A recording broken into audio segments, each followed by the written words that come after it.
여기 한 남자와 그의 가족이 있습니다. 이 남자의 집안은 대단합니다. 전쟁의 공신이었던 조상을 시작으로 대대손손 관직을 거치지 않은 사람이 없습니다. 말 그대로 노블 패밀리인 것이죠. 거기다 이 집 재력도 장난 아닙니다. 가진 땅이 넘쳐났거든요. 그런데 말입니다. 지위도 재력도 뭐 하나 빠지는 곳 없는 이 집안이 나라를 위해 이 모든 것을 포기했다면 어떠신가요? 다른 집안들은 그 지위와 재력을 지키기 위해 나라를 팔아버린 시대의 말이죠.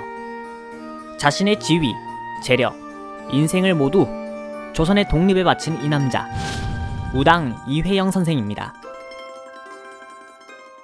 1867년 한성에서 태어난 선생은 시작부터 남다른 사람이었습니다. 선생은 임진왜란 당시 활약한 오성과 한음으로 잘 알려진 이양복의 10대 손으로 조선 말 10손가락 안에 꼽히는 대단한 부잣집 출신입니다. 1910년 일본의 나라를 빼앗긴 뒤 선생은 형제들과 얘기를 나눈 끝에 집안의 모든 재산을 처분하고 만주로 넘어가 독립운동을 하기로 결심합니다. 이 당시 선생 일가가 급하게 처분한 재산은 당시 돈으로 40만원, 현재 가치로는 600억 원이나 되죠. 괜히 조선 10대 부자인 게 아니었던 것입니다. 그렇게 선생과 일가족 50여 명은 만주로 넘어갔습니다. 선생과 형제는 재산을 내어 1911년 만주에 자치기구인 경학사를 세우고 독립운동을 이끌 인재를 양성하기 위해 학교를 세우니 바로 신흥무관학교입니다.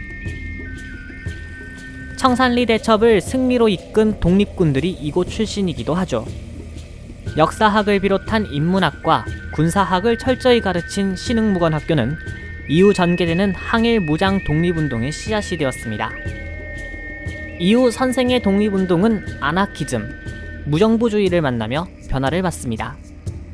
자유주의와 평등 사상을 중시한 선생은 아나키즘이 독립운동 이론으로 적합하다 여겨 이를 수용했습니다.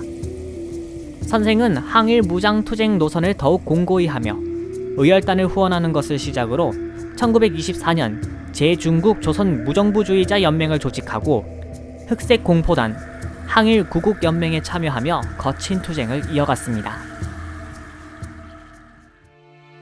1932년 11월 22일 선생에 대한 소식이 신문에 실립니다. 중국 다롄에서 선생이 세상을 떠났다는 소식이었죠. 시간을 거슬러 상하이에 있던 선생은 관동군 사령관 암살과 독립운동 거점 확보를 위해 다롄으로 떠납니다. 그런데 이 소식을 들은 밀정들이 선생의 다롄행을 일본 영사관에 밀고해버립니다.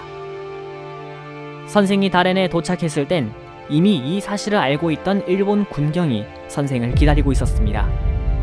체포된 선생은 65세라는 나이로는 도저히 견디기 힘든 모진 고문을 받다 4일 만에 순국하시고 말았습니다. 이회영 선생의 독립운동사는 다른 독립운동가와 분명 달랐습니다.